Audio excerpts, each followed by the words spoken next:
Welcome, everyone. So, we're about to dive into a story that's probably familiar to many of you, the moment the prophet Moses or Musa receives his divine call.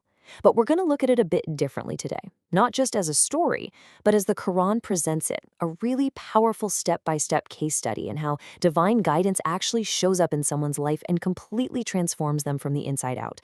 Let's get into it. This quote, this just nails it, doesn't it? This is the core of what we're talking about today.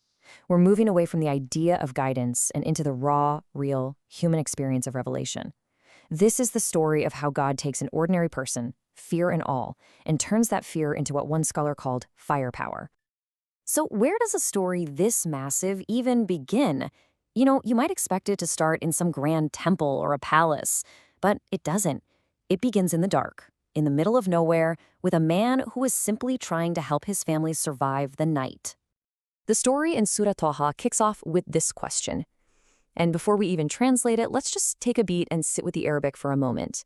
There's a real weight to the words themselves. Okay, now let's unpack what it's actually saying. Now, right away, we need to understand this isn't God asking for information. He knows we've heard the story. This is a classic rhetorical style in the Quran, a way of saying, hey, listen up, forget the versions you think you know. Now, I'm going to tell you the one that really matters.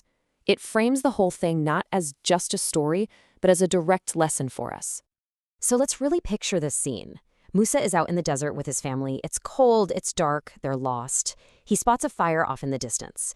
And his goals are completely practical. He's thinking, maybe I can get a torch for some warmth and light, and maybe, just maybe, I can get some guidance. And here, guidance literally means directions. He has absolutely no idea that he's walking straight into his destiny. And this right here is such a powerful pattern we see again and again in the Quran. We move for our small worldly needs, and God meets us right there with our eternal purpose. And this contrast is it's profound. Think about it. Musa is hoping for a single burning stick to carry back to his family.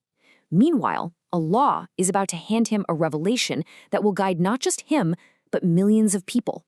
He's looking for directions for the path ahead, and he's about to be given a destiny for all of humanity. So, as Musa gets closer to this fire, his very ordinary search for survival is about to be interrupted by the most extraordinary call you can possibly imagine. That's it. That's how it starts. No booming introduction, no fancy titles, no intermediaries. Just his name. Spoken directly by his creator for the very first time. The intimacy of this is just stunning. He's not being addressed as a prophet yet. He's just being called as a person, as Musa. Revelation begins with that personal recognition. And then, in one single breathtaking moment, his entire reality just gets flipped upside down. Three things happen. Boom, boom, boom. First, the identity of the speaker is revealed. Indeed, I am your Lord. Second, a command is given. Remove your sandals, which is this powerful act of humility and respect. And third, the space itself is made holy. You are in the sacred valley of Tuwa. The normal, dusty ground he was standing on is now sacred, simply because God is present there. This slide really captures that incredible shift that just happened. He walked up as a traveler, a man trying to take control of his situation. And in an instant, he becomes a servant, totally submitting to a higher power. He's no longer on his own terms. He's standing on sacred ground. Now, this is so important.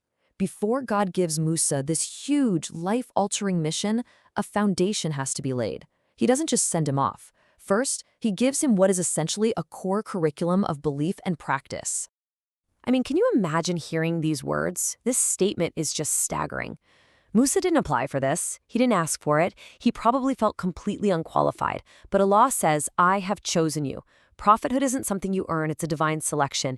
And notice the very first command right after that. Listen. Before you can act, before you can lead, you have to listen. And what is he told to listen to?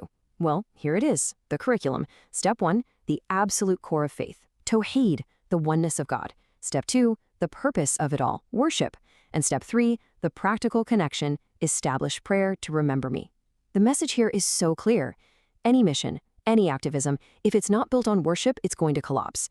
Any leadership without that private, personal connection to God is just unsustainable. And this initial lesson finishes with two really important principles for the road ahead. First, a reminder of ultimate accountability. The day of judgment is coming, and everyone will be held responsible for what they did. And second, a critical warning for the mission. Don't get distracted. Don't let people who are just following their own whims and desires pull you off course. All right, so now that the foundation of faith is set, Allah starts to equip Musa for the impossible task that's coming. And he does this by turning the familiar, everyday things in his life into something absolutely phenomenal. Allah asks this question, and of course, he already knows the answer. This isn't for his information, it's to ground Musa, to get him to focus on something ordinary, something he knows inside and out, and to get him ready for its transformation. It's a beautiful way of showing us that miracles often begin with what's already right there in your hand. And I just love Musa's response. It's so human, so detailed. You can almost hear him relaxing a bit. He lists all its normal uses. This is such a crucial detail. Revelation doesn't just erase your personality. God lets him be himself, lets him talk about this simple, familiar tool. And that's exactly why what happens next is so mind-blowing. Allah tells him, throw it down. And the second he does, this familiar tool, this thing he leans on for support, it instantly becomes a living, slithering serpent. It goes from a symbol of support to a source of pure fear. Right there, Allah is showing him his absolute power over the laws of nature, and maybe also showing Musa that fear is going to be a part of this journey. But the lesson isn't just about the snake, it's what comes next. Allah tells him, seize it and do not fear. The real test of leadership isn't avoiding shock, it's finding your courage right after it. Then comes the second miracle. His hand shines with this brilliant white light, but without any sickness, a sign of pure power, light that isn't corrupt. These aren't just magic tricks. This is his prophetic toolkit. This is all preparation. So let's recap. The foundation of faith has been laid. The miraculous tools have been given. The internal training is complete. Now, and only now, after all of that, is the actual mission finally revealed. Every single thing we've just walked through, the fire, the voice, the curriculum, the staff, the shining hand, it has all been preparation. It was all leading to this one single pivotal command. And there it is. The command isn't vague, it's not poetic, and it is definitely not safe. Go to Pharaoh. Go to the most powerful, arrogant, and dangerous tyrant on the face of the earth. And why? Because he has transgressed. The mission is clear. Truth doesn't negotiate with tyranny. It confronts it. So in just these few short verses, we have witnessed a total and complete transformation. A simple shepherd who was just looking for a fire becomes a prophet receiving revelation. An ordinary wooden staff becomes a sign from God, a weapon of truth. And Musa's own very human fear gets confronted, it gets controlled, and it gets turned into the firepower he's going to need for the mission ahead. You know, the huge lesson here seems to be that Allah doesn't wait for us to be fearless before he calls us. He creates courage through the encounter, which really just leaves us with a final thought to chew on. What ordinary, familiar thing is already in your hand right now, just waiting for a divine purpose to come and transform it?